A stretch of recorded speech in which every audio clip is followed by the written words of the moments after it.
Everyone, welcome to science culture. আমি তামান্না আর শুরু করছি আজকের আলোচনা। আজকে আমরা পড়ব রাসায়নিক সংযোগ সূত্রাবলী, অর্থাৎ লজ অফ কেমিক্যাল কম্বিনেশন। তো দেখো, একটি পদার্থ যখন রাসায়নিক বিক্রিয়া অংশগ্রহণ করে,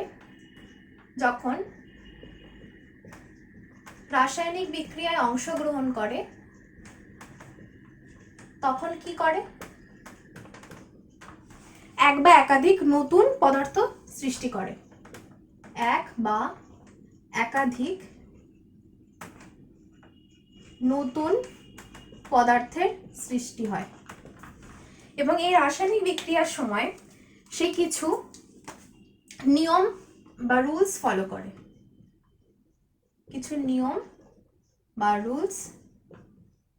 করে। যেগুলিকে আমরা বলছি রাসায়নিক সংযোগ সূত্র। রাসায়নিক সংযোগ সূত্র অর্থাৎ lodge of chemical combination.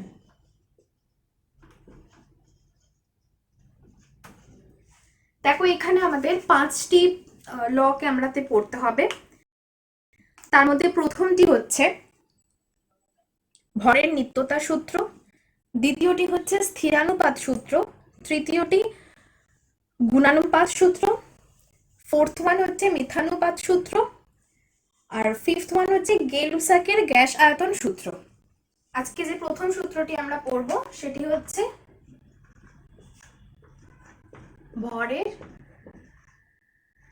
নিত্যতা, law of conservation of mass. এই সূত্রটি কে দিয়েছিলেন? কোন সায়েন্টিস্ট? তিনি ছিলেন সায়েন্টিস্ট ল্যাভোইসিয়ার। তিনি একজন ফরাসি বিজ্ঞানী ছিলেন। 1774 সালে এই সূত্রটি তিনি বলেন। চলো আমরা একটি কেমিক্যাল ইকুয়েশন দিয়ে বা রিঅ্যাকশনস দিয়ে আমরা এই সূত্রটি বোঝার চেষ্টা করি, মানে উনি কি বলতে চেয়েছিলেন।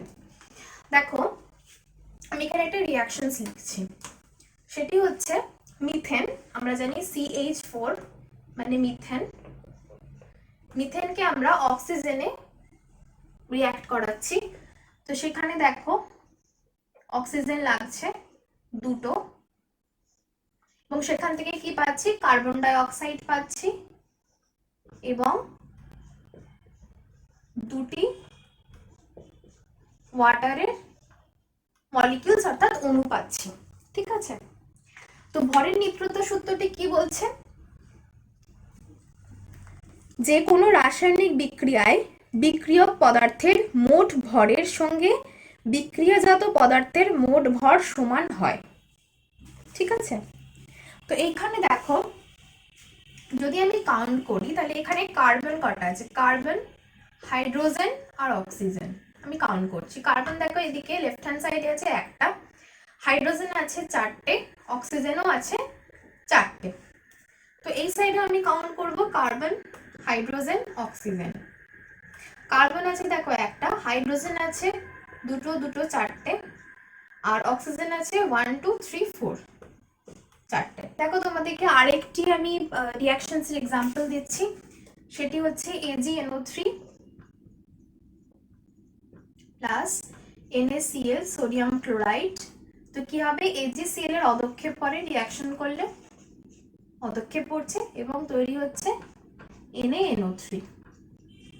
তো এখানে কি বলা হয়েছে যে বিক্রিয়ার আগে যে ভরটি ছিল এবং বিক্রিয়ার পরে যে ভরটি আছে সেই ভরটি সমান থাকে।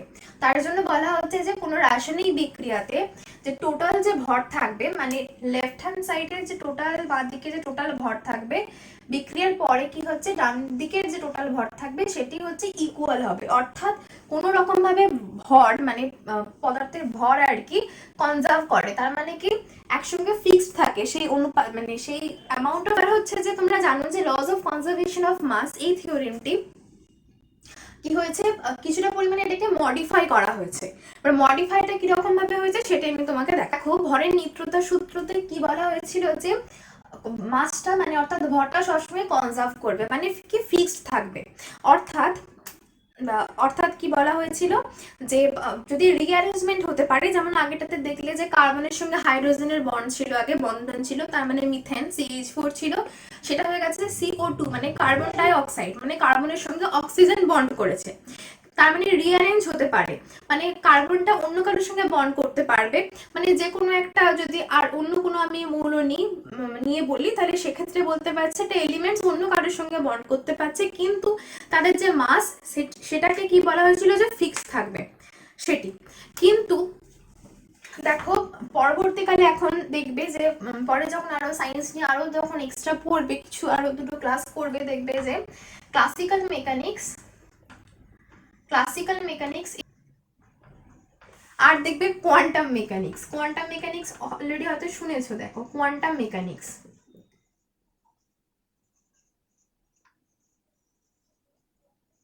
দেখো ভরের যে নিত্যতা সূত্র সেটা ছিল ক্লাসিক্যাল মেকানিক্সের একটা স্পেশাল টাইপের অ্যাজাম্পশন মানে ধারণা, কিন্তু কোয়ান্টাম মেকানিক্সটা এবং ক্লাসিক্যাল মেকানিক্সটাকে যখন আমি একসঙ্গে কম্পেয়ার করতে যাচ্ছি, তখন কিন্তু আমার শুধুমাত্র ভরের নিত্যতা সূত্র এটা ভাবলে চলবে না, তখন কি চলে আসে একটা রিলেটিভিটি থিওরি।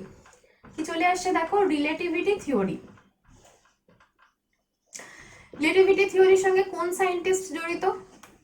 তোমরা অনেকেই হয়তো বলবে যে আইনস্টাইন, রাইট। দেখো ওনার যে রিলেটিভিটি থিওরির যে ভর এবং শক্তি নিয়ে যে তত্ত্বটি ছিল সেটিকে বলা আমরা জানি যে E=mc² বলা হয়।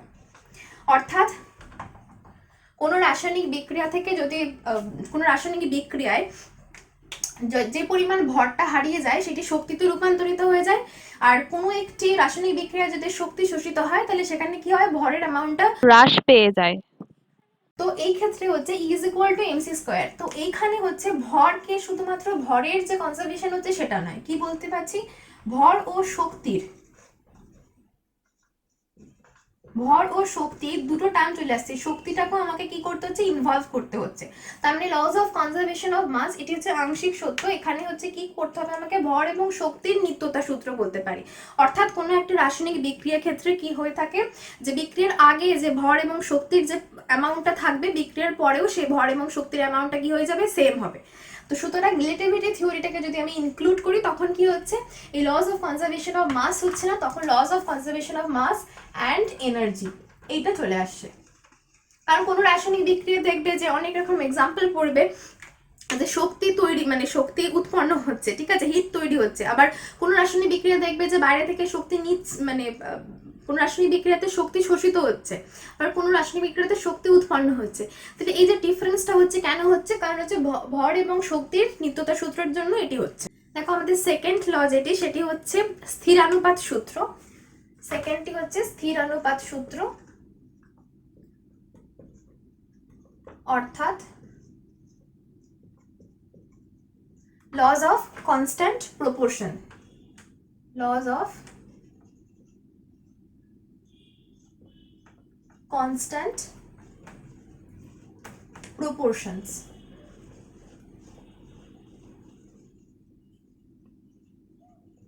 এবং এটির বিবৃতিটি কি শুনে নি।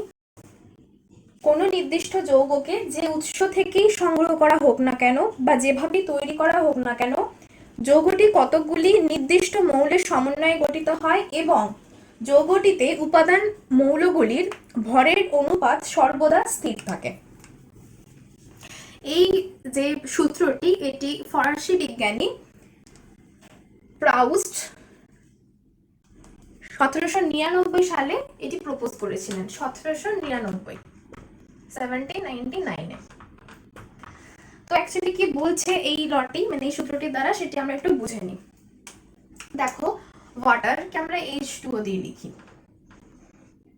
তো বলা হচ্ছে যখন কোন একটি যৌগিক পদার্থ, ওয়াটার হচ্ছে একটি যৌগিক পদার্থ, তাই তো, ওয়াটার যৌগিক পদার্থ, কারণ হাইড্রোজেন এবং অক্সিজেন দুটো মৌলিক পদার্থ দিয়ে তৈরি করতে পারি আমরা ওয়াটার। তো এটি যৌগিক পদার্থ। যখন কোনো যৌগিক পদার্থ গঠিত হবে, তো উপাদান যে মৌলগুলি থাকবে, উপাদান মৌলগুলি সর্বদা একটি নির্দিষ্ট অনুপাতে যুক্ত হবে। নির্দিষ্ট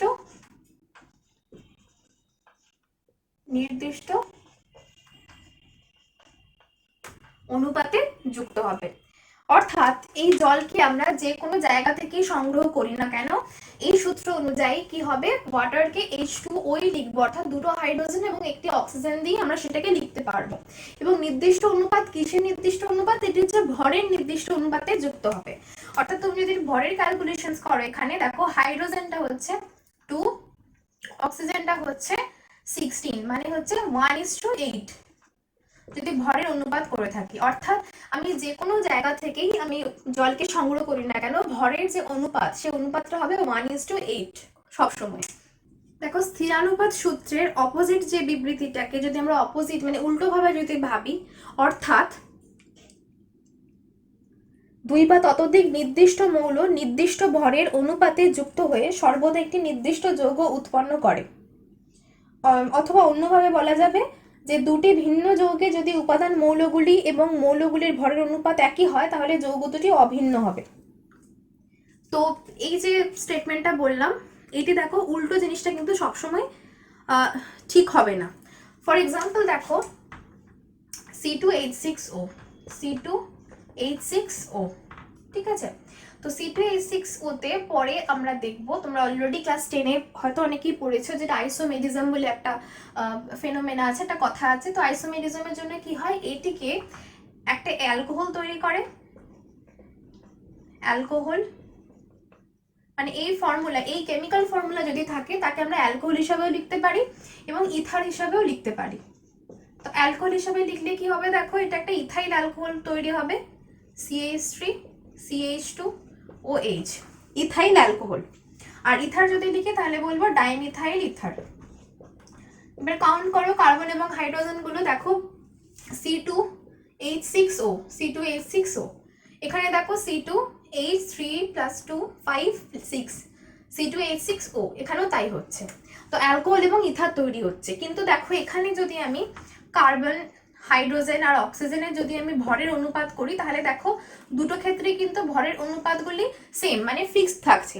কিন্তু মানে অপোজিট বিবৃতি কি ছিল, আমরা কি বলেছিলাম প্রথমে পড়েছিলাম যখন যে কোনো একটা যৌগ যদি আমি ইথারকে যদি আমি পেয়ে থাকি আর কি, তাহলে ইথার মানে এই ইথারটা ডাইমিথাইল ইথারের যে কার্বন, হাইড্রোজেন, অক্সিজেন যেভাবে যুক্ত হচ্ছে, এদের ভরের অনুপাত সর্বদা ফিক্সড থাকবে, এটাই বলা হচ্ছে। কিন্তু উল্টোভাবে যদি আমি বলতে পারি যে কার্বন, হাইড্রোজেন, অক্সিজেন যদি সেম আমি ভরের রেশিওটা যদি একই নিই, তাহলে দেখো একটা অ্যালকোহল তৈরি করতে পারছি, একটা ইথার তৈরি করতে পারছি। অর্থাৎ এই যে স্থিরানুপাত সূত্রের যে বিপরীত যে বিবৃতিটি, সেই বিবৃতিটি কিন্তু মানে ফিক্সড হচ্ছে না, মানে সমান হচ্ছে না। বোঝা গেল? দেখো স্থিরানুপাত সূত্রে, এই সূত্রের কিছু সীমাবদ্ধতা আছে, ঠিক আছে। তো সীমাবদ্ধতাগুলি দেখো, নাম্বার 1 হচ্ছে যে স্থিরানুপাত সূত্রটি যখন সায়েন্টিস্ট দিয়েছিলেন তখন আইসোটোপের কনসেপ্টটা কিন্তু জানা ছিল না। এরপরে দেখো আইসোটোপের কনসেপ্টটা আসে।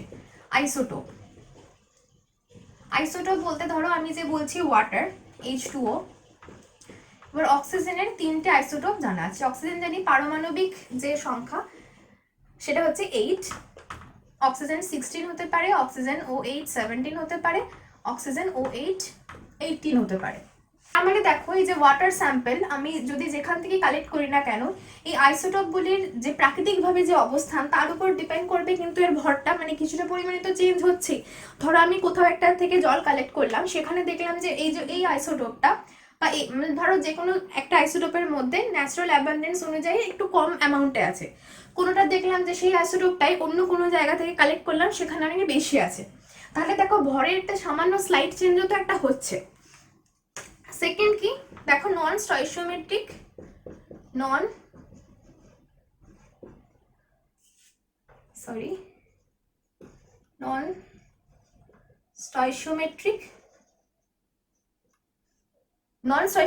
কিছু কম্পাউন্ডের ক্ষেত্রে কি হচ্ছে, এই স্থিরানুপাত সূত্রটি কাজ করছে না। সেগুলো কি কি, ধরো টাইটেনিয়াম অক্সাইড, যেটা দেখো নন স্টয়চিওমেট্রিক কিছু কম্পাউন্ডের ক্ষেত্রে এই সূত্রটি খাটে না। যেমন ধরো টাইটেনিয়াম অক্সাইড, টাইটেনিয়াম 0.75 থেকে টাইটেনিয়াম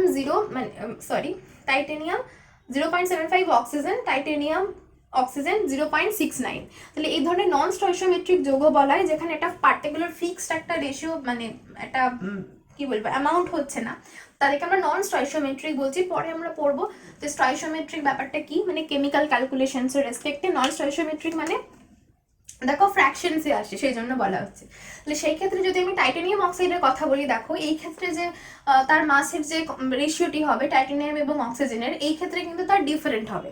তার মানে টাইটানিয়াম অক্সাইড যখন কথা বলছি তখন কিন্তু ডিফারেন্ট আমি মাসের রেশিও পাচ্ছি। সুতরাং এই স্থিরানুপাত সূত্র অর্থাৎ কনস্ট্যান্ট যে প্রপোর্শন সেটা কিন্তু এই ক্ষেত্রে কিন্তু মেনটেন হচ্ছে না, তাই জন্য সেটাকে আমরা কি বলছি, সীমাবদ্ধতা। সো নেক্সট ভিডিওটি হচ্ছে law of multiple proportion. Law of multiple proportion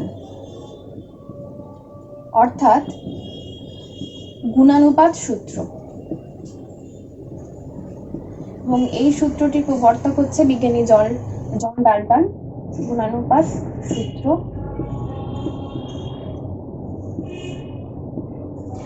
বিবৃতিটি হচ্ছে দুটি মৌলের রাসায়নিক সংযোগে যখন দুই বা ততোধিক যৌগ উৎপন্ন হয় তখন একটি মৌলের নির্দিষ্ট ভরের সঙ্গে অপর মৌলটির যে ভিন্ন ভিন্ন ভর যুক্ত হয় সেই ভরগুলির মধ্যে একটি সরল অনুপাত বর্তমান থাকে। অর্থাৎ একটা উদাহরণ দিয়ে আমরা বুঝি। আমি ধরছি এটা ফিক্সড অ্যামাউন্ট, মানে ফিক্সড অ্যামাউন্ট আমি একটা ধরছি কার্বন, ফিক্সড অ্যামাউন্ট ধরছি আমি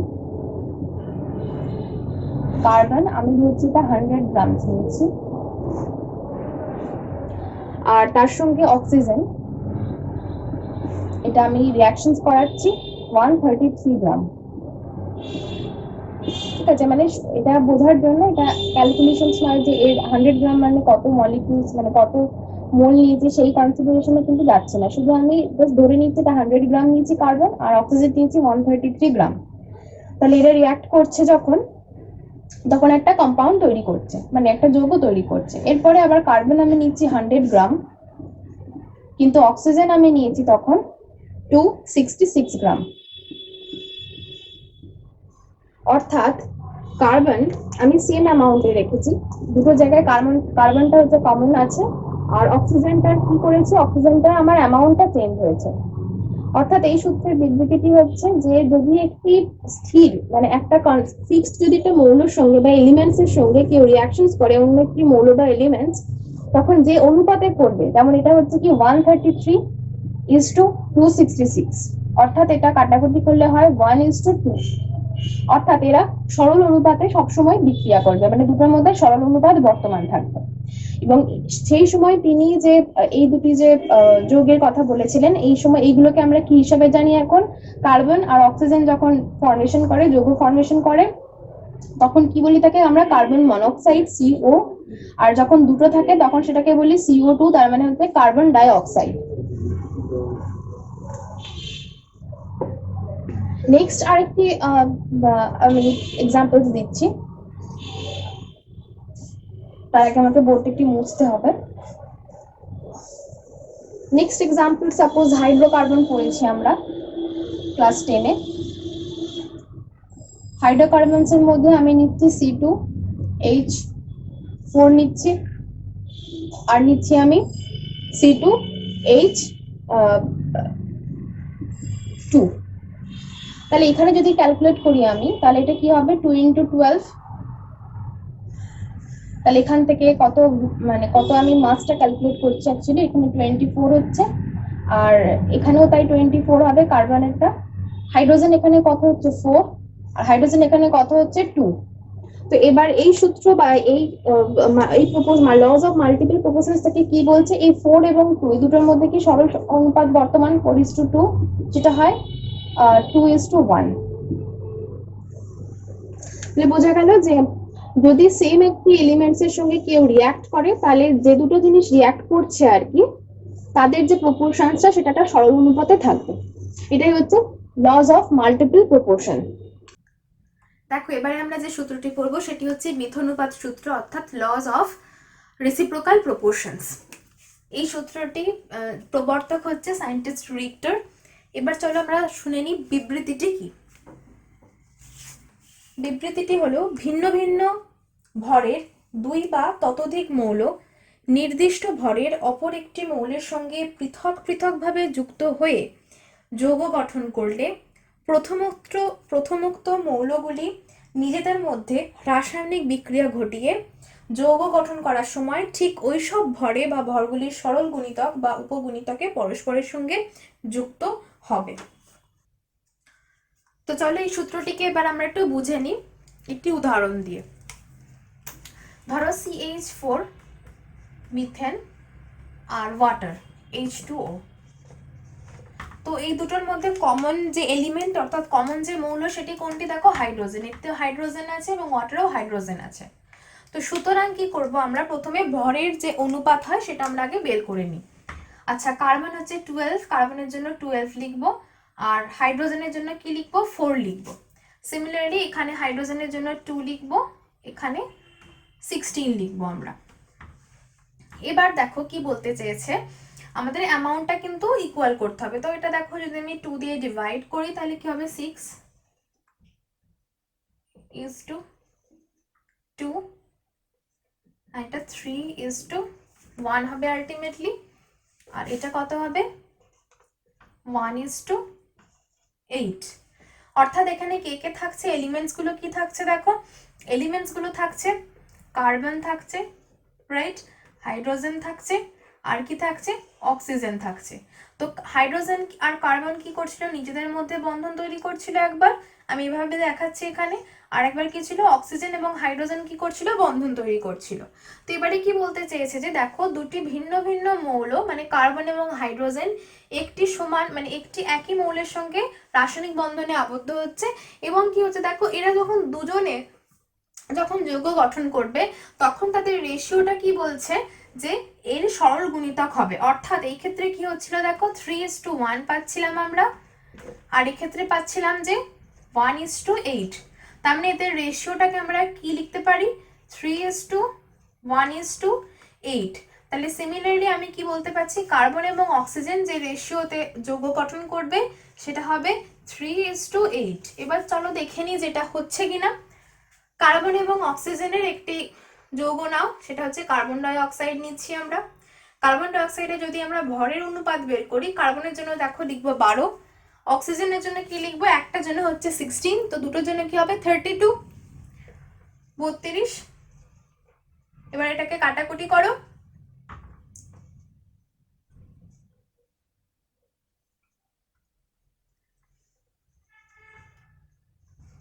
দেখো কি আসলো 3:8 আসলো। তাহলে সুতরাং আমরা এখান থেকে দেখে বলেছিলাম যে CH4 এবং ওয়াটারে এখানে কি করছিলাম ইন্ডিভিজুয়ালি প্রথমে আমরা কি করলাম যে ভরের অনুপাত বের করলাম এক্ষেত্রে এবং তারপরে যেটা দেখলাম এখান থেকে আসলো 3:8 আসলো কার্বন এবং অক্সিজেনের। এবং আমরা একটা যৌগ নিয়ে দেখলাম যে সিমিলারলি 3:8 দেখো ফলো আপ হচ্ছে দুটো জায়গাতে। তাহলে সুতরাং মিথানুপাত সূত্রটিও এটাই বলতে চেয়েছে। সুতরাং এই ভিডিওটিতে তোমরা কি কি জানতে পারলে দেখো, আমরা আজকে জানলাম যে রাসায়নিক সংযোগ সূত্র অর্থাৎ লজ অফ কেমিক্যাল কম্বিনেশন দেখো 5টা হয়, আমরা 4টে আজকে পড়লাম। কি কি ভরের নিত্যতা সূত্র law of conservation of mass, স্থিরানুপাত সূত্র ল অফ কনস্ট্যান্ট প্রপোর্শন, গুণানুপাত সূত্র ল অফ মাল্টিপল প্রপোর্শন, মিথানুপাত সূত্র ল অফ রেসিপ্রোকাল প্রপোর্শন। এবং আমরা ডিটেলসে এক্সাম্পলস দিয়ে পড়লাম। তোমরা যখন বাড়িতে পড়বে তখন তোমরা অবশ্যই লিখে পড়বে, কেমিস্ট্রি যখনই পড়বে বাড়িতে অবশ্যই লিখে পড়বে, যদি একটা লাইনও পড়ো সেটা অবশ্যই লিখবে এবং শর্টে লেখা প্র্যাকটিস করবে, ঠিক আছে? তো আলাদা করে দেখো, আমি যেটাতে বিশ্বাসী আলাদা করে নোটস করে খাতা সুন্দর করে লিখে তার থেকে আমি বলবো যে প্র্যাকটিস করো, লিখে প্র্যাকটিস করো, প্রচুর লেখো। তো তোমরা যখন পড়বে এগুলো শুধুমাত্র বিবৃতিটা পড়বে না, আগে কি পড়বে আগে এক্সাম্পলস গুলো দেখবে ভালো করে। আমি যে এক্সাম্পলস গুলো এখানে আলোচনা করলাম আগে সেগুলো ভালো করে দেখবে, তারপরে সেখান থেকে নিজেরা চেষ্টা করবে যে বিবৃতিগুলোতে তোমরা পৌঁছাতে পারছো কিনা। ওকে, নেক্সট ভিডিওতে আমরা দেখবো যে গেই-লুসাকের গ্যাস আয়তন সূত্র, এটা আমরা ডিটেলসে পড়বো। Thank you so much for watching the video. Please like share and comment, এবং কমেন্টে তোমরা অবশ্যই লিখবে তোমরা যদি এখানের মধ্যে থেকে কিছু বুঝতে না পেরে থাকো অথবা তোমাদের যদি কোনো রিকোয়েস্ট থাকে কোনো একটা পার্টিকুলার টপিক নিয়ে তোমরা অবশ্যই সেটি আমাকে লিখে জানাতে পারো। Thank you so much.